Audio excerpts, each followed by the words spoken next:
الله الرحمن الرحيم. الحمد لله الذي أرسل رسوله بالهدى ودين الحق ليظهره على الدين كله، وكفى بالله شهيدا.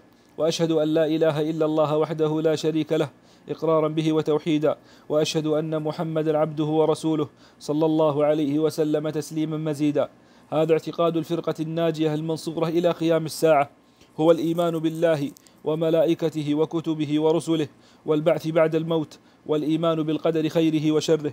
ومن الإيمان بالله الإيمان بما وصف به نفسه في كتابه، وبما وصفه به رسوله صلى الله عليه وسلم من غير تحريف ولا تعطيل، ومن غير تكييف ولا تمثيل، بل يؤمنون بأن الله سبحانه وتعالى ليس كمثله شيء وهو السميع البصير، فلا ينفون عنه ما وصف به نفسه، ولا يحرفون الكلمة عن مواضعه، ولا يلحدون في أسماء الله تعالى وآياته، ولا يكيفون ولا يمثلون صفاته بصفات خلقه، لأنه سبحانه وتعالى لا سمي له ولا كفء له ولا ند له، ولا يقاس بخلقه، فإنه سبحانه أعلم بنفسه وبغيره، وأصدق قيلا وأحسن حديثا من خلقه.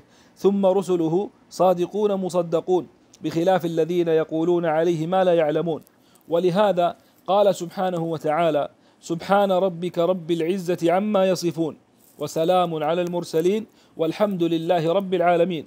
فسبح نفسه عما وصفه به المخالفون للرسل، وسلم على المرسلين لسلامة ما قالوه من النقص والعيب. وهو سبحانه قد جمع فيما وصف به نفسه بين النفي والإثبات، فلا عدول لأهل السنة والجماعة عما جاءت به المرسلون، فإنه الصراط المستقيم، صراط الذين أنعم الله عليهم من النبيين والصديقين والشهداء والصالحين. وقد دخل في هذه الجملة ما وصف به نفسه في سورة الإخلاص التي تعدل ثلث القرآن، حيث يقول: قل هو الله أحد الله الصمد لم يلد ولم يولد ولم يكن له كفوا أحد. وما وصف به نفسه في أعظم آية في كتابه، حيث يقول: الله لا إله إلا هو الحي القيوم لا تأخذه سنة ولا نوم له ما في السماوات وما في الأرض من ذا الذي يشفع عنده إلا بإذنه يعلم ما بين أيديهم وما خلفهم ولا يحيطون بشيء من علمه إلا بما شاء وسع كرسيه السماوات والأرض ولا يؤوده حفظهما وهو العلي العظيم، أي لا يكرثه ولا يثقله. ولهذا كان من قرأ هذه الآية في ليلة لم يزل عليه من الله حافظ ولا يقربه شيطان حتى يصبح. وقوله سبحانه وتعالى: وتوكل على الحي الذي لا يموت، وقوله: هو الأول والآخر والظاهر والباطن وهو بكل شيء عليم، وقوله: وهو العليم الحكيم، وهو العليم الخبير، يعلم ما يلج في الأرض وما يخرج منها وما ينزل من السماء وما يعرج فيها، وعنده مفاتيح الغيب لا يعلمها إلا هو، ويعلم ما في البر والبحر وما تسقط من ورقة إلا يعلمها، ولا حبة في ظلمات الأرض ولا رطب ولا يابس إلا في كتاب مبين، وما تحمل من أنثى ولا تضع إلا بعلمه. وقوله: لتعلموا أن الله على كل شيء قدير وأن الله قد أحاط بكل شيء علما. وقوله: إن الله هو الرزاق ذو القوة المتين. وقوله: ليس كمثله شيء وهو السميع البصير. إن الله نعم ما يعظكم به إن الله كان سميعا بصيرا. وقوله: ولولا إذ دخلت جنتك قلت ما شاء الله لا قوة إلا بالله. وقوله: ولو شاء الله ما اقتتل الذين من بعدهم من بعد ما جاءتهم البينات ولكن اختلفوا فمنهم من آمن ومنهم من كفر ولو شاء الله ما اقتتلوا ولكن الله يفعل ما يريد.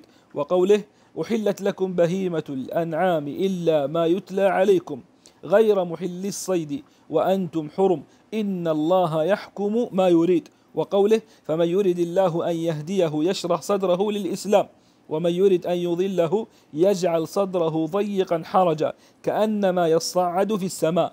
وقوله: وأحسنوا إن الله يحب المحسنين وأقسطوا إن الله يحب المقسطين فما استقاموا لكم فاستقيموا لهم إن الله يحب المتقين إن الله يحب التوابين ويحب المتطهرين.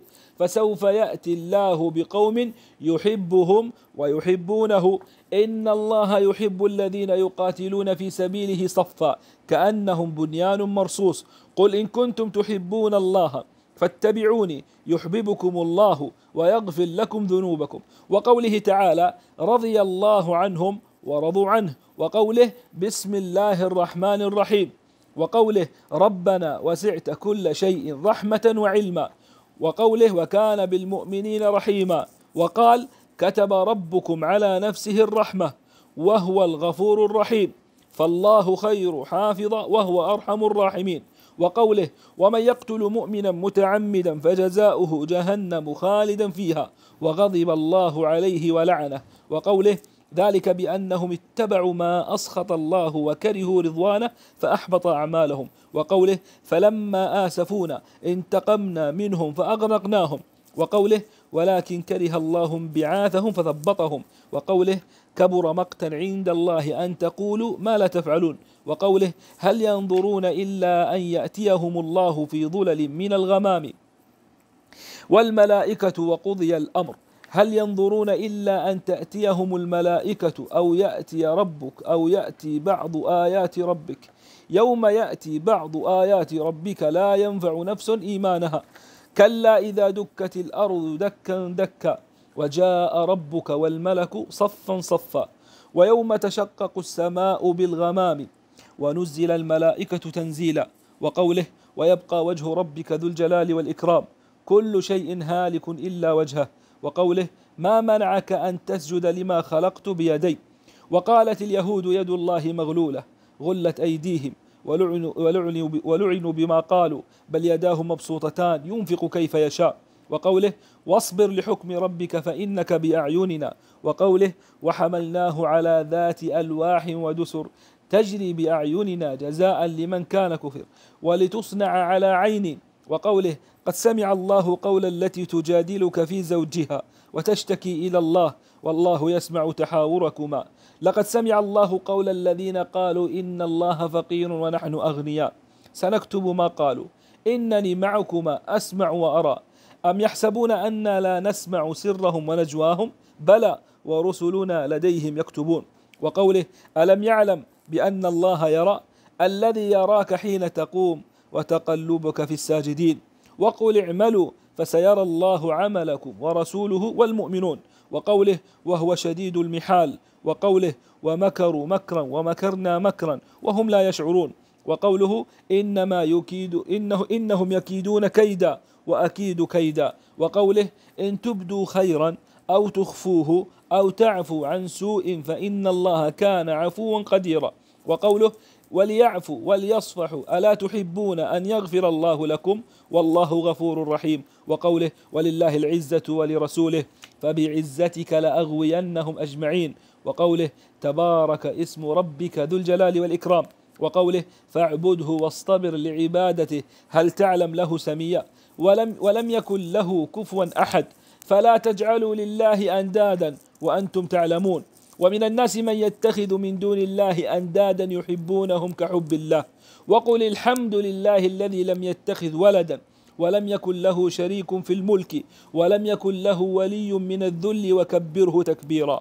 وقوله يسبح لله ما في السماوات وما في الأرض له الملك وله الحمد وهو على كل شيء قدير. وقوله تبارك الذي نزل الفرقان على عبده ليكون للعالمين نذيرا الذي له ملك السماوات والأرض ولم يتخذ ولدا ولم يكن له شريك في الملك وخلق كل شيء فقدره تقديرا. وقوله ما اتخذ الله من ولد وما كان معه من إله إذا لذهب كل إله بما خلق ولعلى بعضهم على بعض سبحان الله عما يصفون عالم الغيب والشهادة فتعالى عما يشركون. وقوله فلا تضربوا لله الأمثال إن الله يعلم وأنتم لا تعلمون. وقوله قل إنما حرم ربي الفواحش ما ظهر منها وما بطن والإثم والبغي بغير الحق وأن تشركوا بالله ما لم ينزل به سلطانا وأن تقولوا على الله ما لا تعلمون. وقوله الرحمن على العرش استوى ثم استوى على العرش في 6 مواضع. وقوله يا عيسى إني متوفيك ورافعك إلي بل رفعه الله إليه. وقوله إليه يصعد الكلم الطيب والعمل الصالح يرفعه. وقوله تعالى يا هامان ابن لي صرحا لعلي أبلغ الأسباب أسباب السماوات فأطلع إلى إله موسى وإني لأظنه كاذبا. وقوله أأمنتم من في السماء أن يخسف بكم الأرض فإذا هي تمور أم أمنتم من في السماء أن يرسل عليكم حاصبا فستعلمون كيف نذير.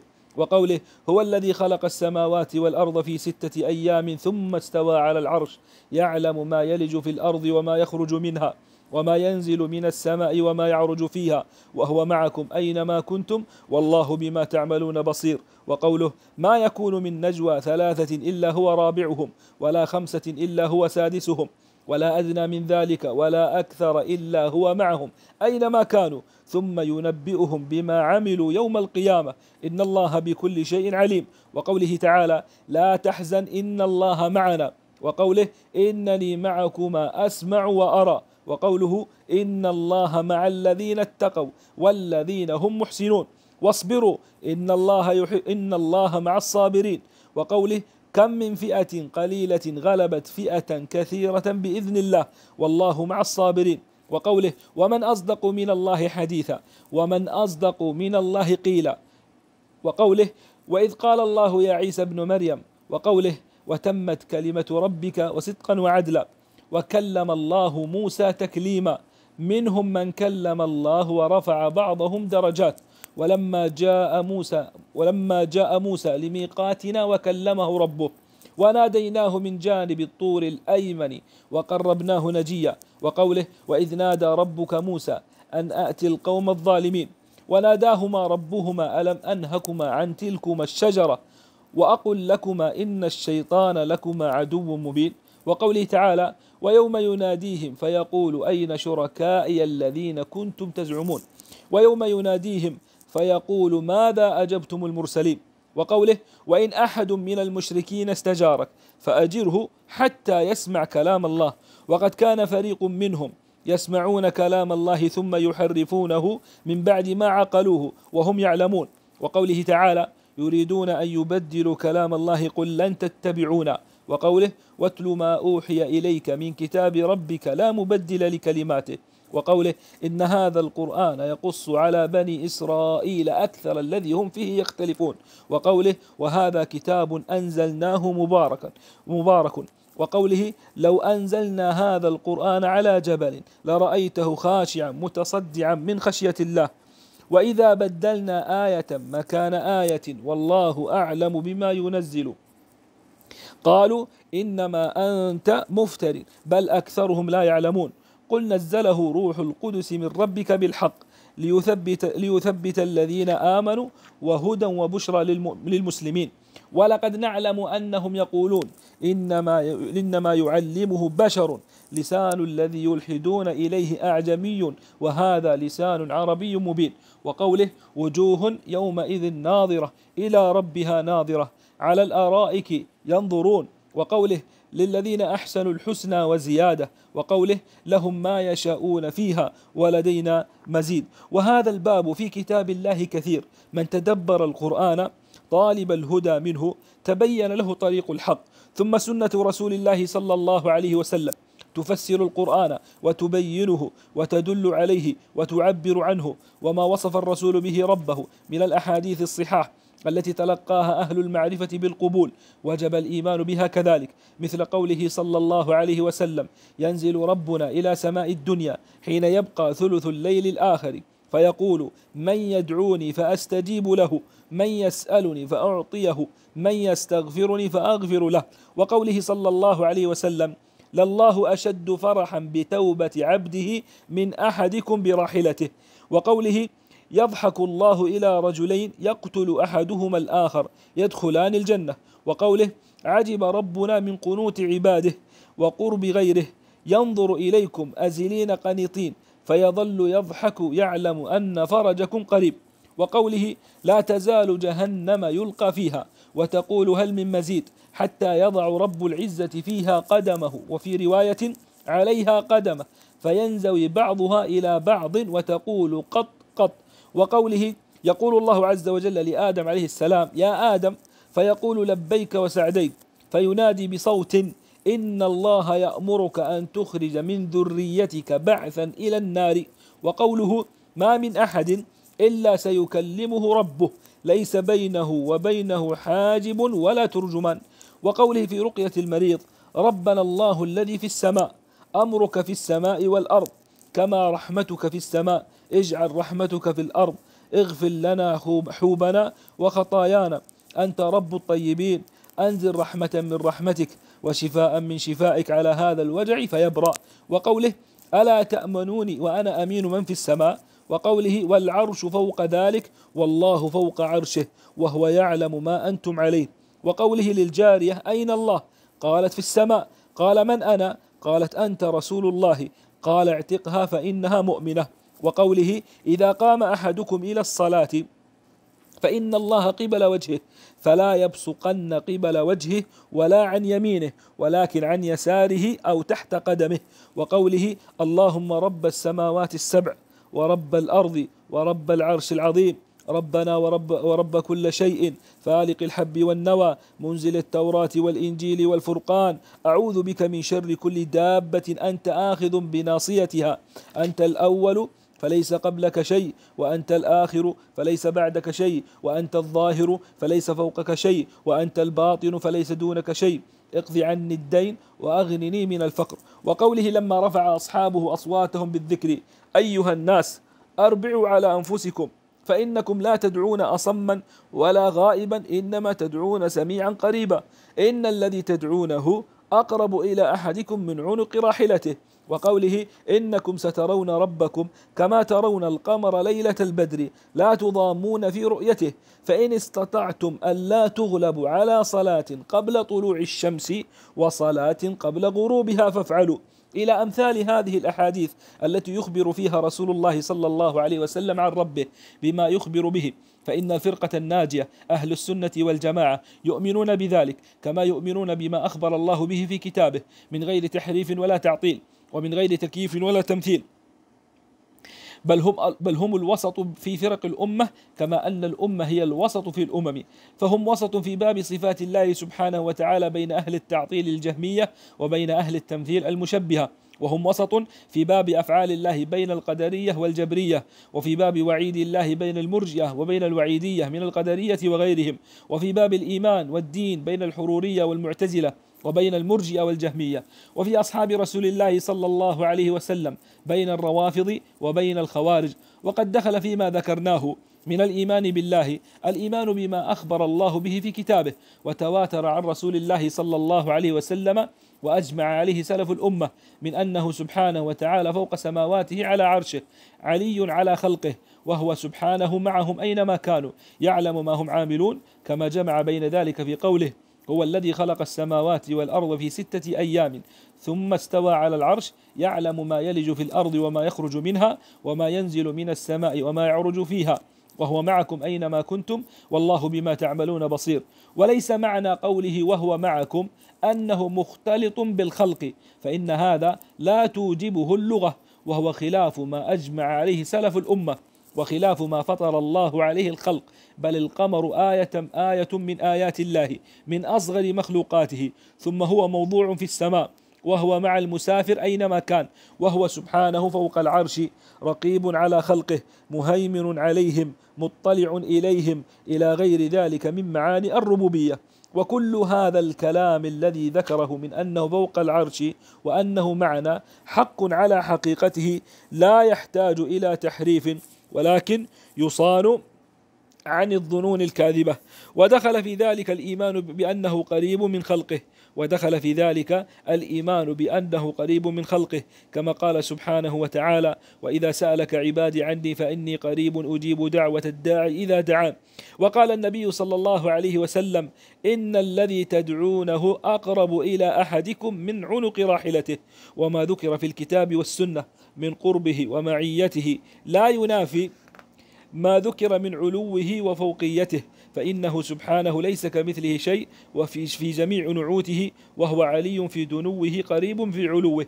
ومن الإيمان به وبكتبه الإيمان بأن القرآن كلام الله سبحانه وتعالى منزل غير مخلوق منه بدأ وإليه يعود، وأن الله تكلم به حقيقة، وأن هذا القرآن الذي أنزله الله على نبيه محمد صلى الله عليه وسلم هو كلام الله حقيقة لا كلام غيره.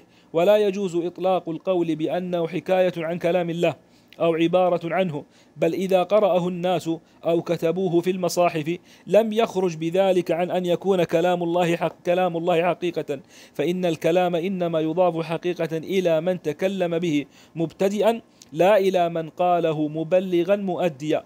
وقد دخل أيضا فيما ذكرناه من الإيمان بكتبه ورسله الإيمان بأن المؤمنين يرون ربهم يرونه يوم القيامة عيانا بأبصارهم، كما يرون الشمس صحوا ليس دونها سحاب، وكما يرون القمر ليلة البدر لا يضامون في رؤيته، يرونه سبحانه وهم في عرصات القيامة، ثم يرونه بعد دخول الجنة كما يشاء الله سبحانه وتعالى. ومن الإيمان باليوم الآخر الإيمان بكل ما أخبر به النبي صلى الله عليه وسلم مما يكون بعد الموت، فيؤمنون بفتنة القبر وبعذاب القبر ونعيمه. فأما الفتنة فإن الناس يفتنون في قبورهم، فيقال للرجل من ربك وما دينك ومن نبيك، فيثبت الله الذين آمنوا بالقول الثابت، فيقول المؤمن الله ربي والإسلام ديني ومحمد النبي. وأما المرتاب فيقول ها لا أدري، سمعت الناس يقولون شيئا فقلته، فيضرب بمرزبة من حديد فيصيح صيحة يسمعها كل شيء إلا الإنسان، ولو سمعها الإنسان لصعق.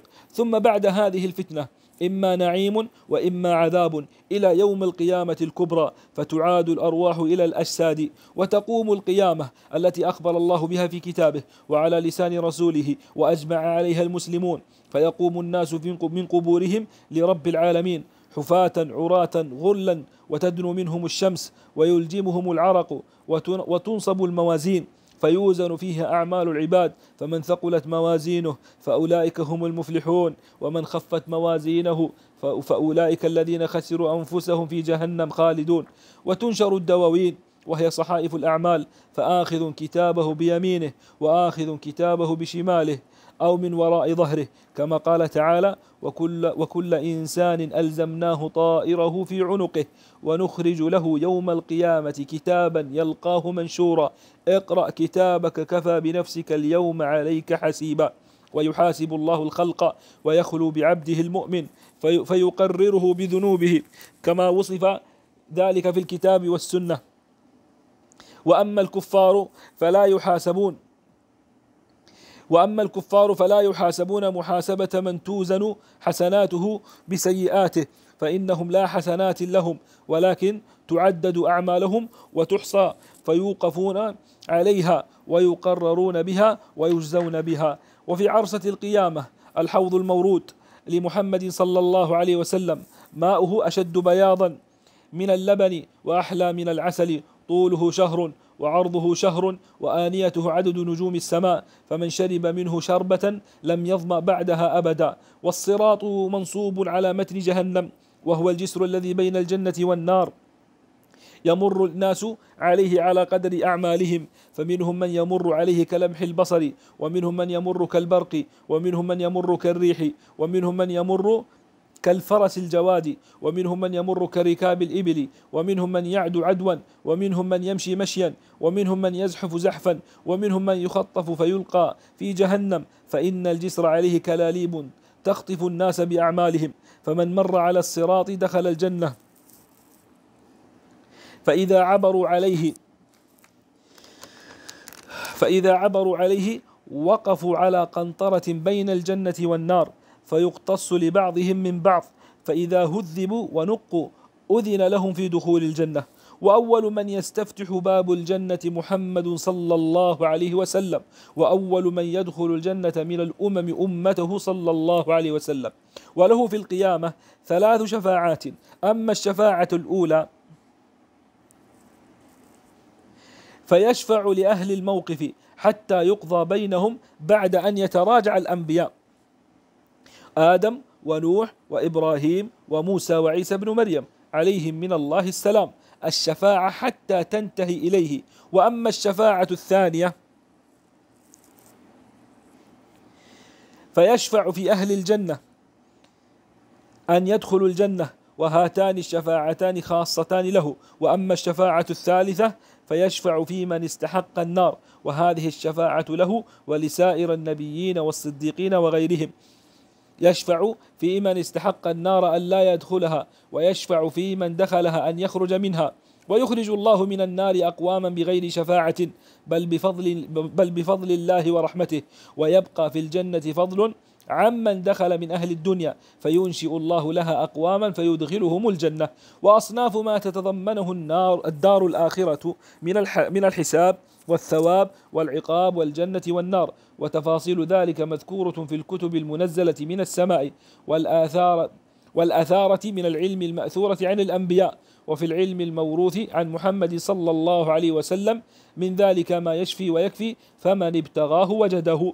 وتؤمن الفرقة الناجية أهل السنة والجماعة بالقدر خيره وشره، والإيمان بالقدر على درجتين، كل درجة تتضمن شيئين. فالدرجة الأولى الإيمان بأن الله علم ما الخلق عاملون بعلمه القديم الذي هو موصوف به أزلا وأبدا، وعلم جميع أحوالهم من الطاعات والمعاصي والأرزاق والآجال. ثم كتب الله في اللوح المحفوظ مقادير الخلائق، فأول ما خلق الله القلم فقال له اكتب، فقال ما أكتب؟ قال اكتب ما هو كائن إلى يوم القيامة، فما أصاب الإنسان لم يكن ليخطئه، وما أخطأه لم يكن ليصيبه. جفت الأقلام وطويت الصحف، كما قال سبحانه وتعالى: ألم تعلم أن الله يعلم ما في السماء والأرض، إن ذلك في كتاب، إن ذلك على الله يسير. وقال: ما أصاب من مصيبة في الأرض ولا في أنفسكم إلا في كتاب من قبل أن نبرأها، إن ذلك على الله يسير. وهذا التقدير التابع لعلمه سبحانه وتعالى يكون في مواضع جملة وتفصيلا، فقد كتب في اللوح المحفوظ ما شاء: وإذا خلق جسد الجنين قبل نفخ الروح فيه بعث إليه ملكا فيؤمر بأربع كلمات بكتب رزقه وأجله وعمله وشقي أو سعيد ونحو ذلك. فهذا القدر قد كان ينكره غلاة القدرية قديما، ومنكره اليوم قليل. وأما الدرجة الثانية فهي مشيئة الله النافذة وقدرته الشاملة، وهو الإيمان بأن ما شاء الله كان، وما لم يشأ لم يكن، وأنه ما في السماوات ولا في الأرض من حركة ولا سكون إلا بمشيئة الله سبحانه وتعالى، ولا يكون في ملكه إلا ما يريد، وأنه سبحانه وتعالى على كل شيء قدير من الموجودات والمعدومات. فما من مخلوق في السماوات ولا في الأرض إلا الله خالقه سبحانه وتعالى، لا خالق غيره ولا رب سواه. ومع ذلك فقد أمر الله العباد بطاعته وطاعة رسله، ونهاهم عن معصيته، وهو سبحانه يحب المتقين والمحسنين والمقسطين، ويرضى عن الذين آمنوا وعملوا الصالحات، ولا يحب الكافرين، ولا يرضى عن القوم الفاسقين، ولا يأمر بالفحشاء، ولا يرضى لعباده الكفر، ولا يحب الفساد. والعباد فاعلون حقيقة، والله خالق أفعالهم. والعبد هو المؤمن والكافر والبر والفاجر والمصلي والصائم، وللعباد قدرة على أعمالهم ولهم إرادة، والله خالقهم وخالق قدرتهم وإرادتهم، كما قال: لمن شاء منكم أن يستقيم وما تشاءون إلا أن يشاء الله رب العالمين. وهذه الدرجة من القدر يكذب بها عامة القدرية الذين سماهم السلف مجوس هذه الأمة، ويغلو فيها قوم من أهل الإثبات حتى يسلبوا العبد قدرته واختياره، ويخرجونه عن أفعال الله وأحكامه حكمها ومصالحها. ومن أصول الفرقة الناجية أن الدين والإيمان قول وعمل، قول القلب واللسان، وعمل القلب واللسان والجوارح، وأن الإيمان يزيد بالطاعة وينقص بالمعصية، وهم مع ذلك لا يكفرون أهل القبلة بمطلق المعاصي والكبائر كما يفعله الخوارج، بل الأخوة الإيمانية ثابتة مع المعاصي، كما قال سبحانه في آية القصاص: فمن عفي له من أخيه شيء فاتباع بالمعروف. وقال: وإن طائفتان من المؤمنين اقتتلوا فأصلحوا بينهما، فإن بغت إحداهما على الأخرى فقاتلوا التي تبغي حتى تفيء إلى أمر الله، فإن فاءت فأصلحوا بينهما بالعدل وأقسطوا إن الله يحب المقسطين. إنما المؤمنون إخوة. ولا يسلبون الفاسق الملي اسم الإيمان بالكلية، ولا يخلدونه في النار. كما تقوله المعتزلة، بل الفاسق يدخل في اسم الإيمان في مثل قوله تعالى فتحرير رقبة مؤمنة، وقد لا يدخل في اسم الإيمان المطلق كما في قوله تعالى إنما المؤمنون الذين إذا ذكر الله وجلت قلوبهم، وقول النبي صلى الله عليه وسلم لا يزني الزاني حين يزني وهو مؤمن، ولا يسرق السارق حين يسرق وهو مؤمن، ولا يشرب الخمر حين يشربها وهو مؤمن، ولا ينتهب نهبة ذات شرف يرفع الناس إليه فيها أبصارهم حين ينتهبها وهو مؤمن، ويقولون هو مؤمن ناقص الإيمان أو مؤمن بإيمانه فاسق بكبيرته، فلا يعطى الاسم المطلق ولا يسلب مطلق الاسم. ومن أصول أهل السنة والجماعة سلامة قلوبهم وألسنتهم لأصحاب رسول الله صلى الله عليه وسلم، كما وصفهم الله به في قوله والذين جاءوا من بعدهم يقولون ربنا اغفر لنا ولإخواننا الذين سبقونا بالإيمان ولا تجعل في قلوبنا غلا للذين آمنوا ربنا إنك رؤوف رحيم. وطاعة النبي صلى الله عليه وسلم في قوله لا تسبوا أصحابي فوالذي نفسي بيده لو أن أحدكم أنفق مثل أحد ذهبا ما بلغ مد أحدهم ولا نصيفه. ويقبلون ما جاء به الكتاب أو السنة أو الإجماع من فضائلهم ومراتبهم، فيفضلون من أنفق من قبل الفتح وهو صلح الحديبية وقاتل على من أنفق من بعده وقاتل، ويقدمون المهاجرين على الأنصار، ويؤمنون بأن الله قال لأهل بدر وكانوا 310 اعملوا ما شئتم فقد غفرت لكم، وبأنه لا يدخل النار أحد بايع تحت الشجرة كما أخبر به النبي صلى الله عليه وسلم، بل قد رضي الله عنهم ورضوا عنه وكانوا أكثر من 1400 ويشهدون بالجنة لمن شهد له رسول الله صلى الله عليه وسلم كالعشرة وكثابت بن قيس بن شماس وغيرهم من الصحابة.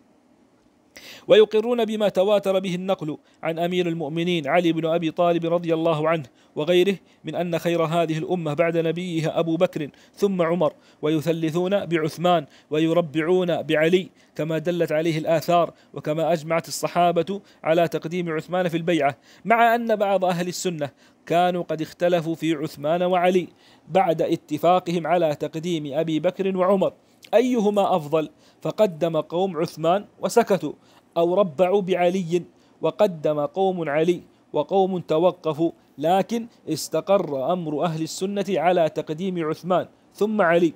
وإن كانت هذه المسألة مسألة عثمان وعلي ليست من الأصول التي يضلل المخالف فيها مسألة الخلافة، وذلك أنهم يؤمنون، لكن المسألة التي يضلل المخالف فيها مسألة الخلافة، وذلك أنهم يؤمنون أن الخليفة بعد رسول الله صلى الله عليه وسلم أبو بكر ثم عمر ثم عثمان ثم علي رضي الله عنهم أجمعين، ومن طعن في خلافة أحد من هؤلاء فهو أضل من حمار أهله. ويحبون أهل بيت رسول الله صلى الله عليه وسلم ويتولونهم ويحفظون فيهم وصية رسول الله صلى الله عليه وسلم، حيث قال يوم غدير خم أذكركم الله في أهل بيتي أذكركم الله في أهل بيتي. وقد قال أيضا للعباس عمه وقد شكى إليه أن بعض قريش يجفو بني هاشم، فقال والذي نفسي بيده لا يؤمنون حتى يحبوكم لله ولقرابتي. وقال إن الله اصطفى إسماعيل واصطفى من بني إسماعيل كنانة واصطفى من كنانة قريشا واصطفى من قريش بني هاشم واصطفاني من بني هاشم. ويتولون أزواج النبي صلى الله عليه وسلم أمهات المؤمنين ويقرون بأنهن أزواجه في الآخرة، خصوصا خديجة أم أكثر أولاده وأول من آمن به وعاضده على أمره وكان لها منه المنزلة العالية، والصديقة بنت الصديق التي قال فيها صلى الله عليه وسلم فضل عائشة على النساء كفضل الثريد على سائر الطعام. ويتبرؤون من طريقة الروافض الذين يبغضون الصحابة ويسبونهم، وطريقة النواصب الذين يؤذون أهل البيت بقول أو عمل، ويمسكون عما شجر بين الصحابة، ويقولون إن هذه الآثار المروية في مساوئهم منها ما هو كذب ومنها ما قد زيد فيه ونقص وغير عن وجهه، منها ما هو كذب ومنها ما قد زيد فيه ونقص وغير عن وجهه، وعامة الصحيح منه هم فيه معذورون إما مجتهدون مصيبون وإما مجتهدون مخطئون، وهم مع ذلك لا يعتقدون أن كل واحد من الصحابة معصوم عن كبائر الإثم وصغائره، بل تجوز عليهم الذنوب في الجملة، ولهم من السوابق والفضائل ما يوجب مغفرة ما يصدر منهم إن صدر، حتى إنه يغفر لهم من السيئات ما لا يغفر لمن بعدهم، لأن لهم من الحسنات التي تمحو السيئات ما ليس لمن بعدهم. وقد ثبت بقول رسول الله صلى الله عليه وسلم أنهم خير القرون، وأن المد من أحدهم إذا تصدق به كان أفضل من جبل أحد ذهب ممن بعدهم. ثم إذا كان قد صدر عن أحدهم ذنب فيكون قد تاب منه، أو أتى بحسنات تمحوه، أو غفر له بفضل سابقته، أو بشفاعة محمد صلى الله عليه وسلم الذين هم أحق الناس بشفاعته، أو ابتلي ببلاء في الدنيا كفر به عنه. فإذا كان هذا في الذنوب المحققة، فكيف في الأمور التي كانوا فيها مجتهدين؟ إن أصابوا فلهم أجران، وإن أخطأوا فلهم أجر واحد، والخطأ مغفور. ثم القدر الذي ينكر من فعل بعضهم قليل نزر مغمور في جنب فضائل القوم ومحاسنهم من الإيمان بالله ورسوله والجهاد في سبيله والهجرة والنصرة والعلم النافع والعمل الصالح. ومن نظر في سيرة القوم بعلم وعدل وبصيرة وما من الله عليه به من الفضائل، علم يقينا أنهم خير الخلق بعد الأنبياء، لا كان ولا يكون مثلهم، وأنهم هم الصفوة من قرون هذه الأمة التي هي خير الأمم وأكرمها على الله. ثم من طريق أهل السنة والجماعة اتباع آثار رسول الله صلى الله عليه وسلم باطنا وظاهرا، واتباع سبيل السابقين الأولين من المهاجرين والأنصار، واتباع وصية رسول الله صلى الله عليه وسلم حيث قال: عليكم بسنتي وسنة الخلفاء الراشدين المهديين من بعدي، تمسكوا بها وعضوا عليها بالنواجذ، وإياكم ومحدثات الأمور فإن كل بدعة ضلالة. ويعلمون أن أصدق الكلام كلام الله، وخير الهدي هدي محمد صلى الله عليه وسلم، فيؤثرون كلام الله على غيره من كلام أصناف الناس، ويقدمون هدي محمد على هدي كل أحد.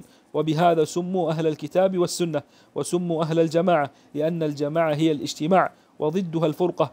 وإن كان لفظ الجماعة قد صار اسما لنفس القوم المجتمعين، والإجماع هو الأصل الثالث الذي يعتمد عليه في العلم والدين، فهم يزنون بهذه الأصول الثلاثة جميع ما عليه الناس من أقوال وأعمال باطنة وظاهرة مما له تعلق بالدين. والإجماع الذي ينضبط هو ما كان عليه السلف الصالح، إذ بعدهم كثر الاختلاف وانتشرت الأمة. ثم هم مع هذه الأصول يأمرون بالمعروف وينهون عن المنكر على ما توجبه الشريعة، ويرون إقامة الحج والجهاد والجمع والأعياد مع الأمراء أبرارا كانوا أو فجارا، ويحافظون على الجماعات ويدينون بالنصيحة للأمة، ويعتقدون معنى قول صلى الله عليه وسلم: المؤمن للمؤمن كالبنيان يشد بعضه بعضا وشبك بين أصابعه، وقوله صلى الله عليه وسلم: مثل المؤمنين في توادهم وتراحمهم وتعاطفهم كمثل الجسد الواحد إذا اشتكى منه عضو تداعى له سائر الجسد بالحمى والسهر. ويأمرون بالصبر على البلاء والشكر عند الرخاء والرضا بمر القضاء، ويدعون إلى مكارم الأخلاق ومحاسن الأعمال، ويعتقدون معنى قوله صلى الله عليه وسلم: أكمل المؤمنين إيمانا أحسنهم خلقا، ويندبون إلى أن تصل من قطعك، وتعطي من حرمك، وتعفو عمن ظلمك، ويأمرون ببر الوالدين وصلة الأرحام وحسن الجوار والإحسان إلى اليتامى والمساكين وابن السبيل والرفق بالمملوك، وينهون عن الفخر والخيلاء والبغي والاستطالة على الخلق بحق أو بغير حق، ويأمرون بمعالي الأخلاق وينهون عن سفاسفها. وكل ما يقولونه ويفعلونه من هذا أو غيره فإنما هم فيه متبعون للكتاب والسنة، وطريقهم هي دين الإسلام الذي بعث الله به محمد صلى الله عليه وسلم. لكن لما أخبر النبي صلى الله عليه وسلم أن أمته ستفترق على 73 فرقة كلها في النار إلا واحدة وهي السنة والجماعة، صار المتمسكون بالإسلام المحض الخالص عن الشوب هم أهل السنة والجماعة. وفي حديث عنه أنه قال: هم من كان على ما أنا عليه اليوم وأصحابي، وفيهم الصديقون والشهداء والصالحون، وفيهم أعلام الهدى ومصابيح الدجى، وأولو المناقب المأثورة والفضائل المذكورة، وفيهم الأبدال، ومنهم أئمة الدين الذين أجمع المسلمون على هدايتهم ودرايتهم، وهم الطائفة المنصورة التي قال فيهم النبي صلى الله عليه وسلم: لا تزال طائفة من أمتي ظاهرين على الحق لا يضرهم من خالفهم ولا من خذلهم حتى تقوم الساعة. فنسأل الله العظيم أن يجعلنا منهم، وأن لا يزيغ قلوبنا بعد إذ هدانا، ويهب لنا من لدنه رحمة إنه هو الوهاب.